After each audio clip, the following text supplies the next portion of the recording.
রাখতে হবে শহীদ রাষ্ট্রপতি জিয়া রহমানকে।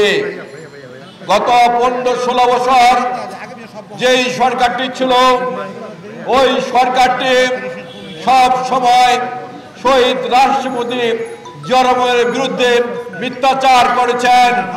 শহীদ রাষ্ট্রপতি জিয়া রহমানকে ছোট করার জন্য তার বিরুদ্ধে কুচ্ছারণা করেছেন। আমরা বলতে চাই, শহীদ রাষ্ট্রপতি জিয়া রহমানের জন্ম না হলে বাংলাদেশের জন্ম হতো কিনা সন্দেহ আছে। কারণ এই বাংলাদেশের মানুষ 52 সন থেকে শুরু করে 69 পর্যন্ত স্বাধীনতার জন্য সংগ্রাম করেছিল। কিন্তু 70 সনে যখন বাংলাদেশের জনগণ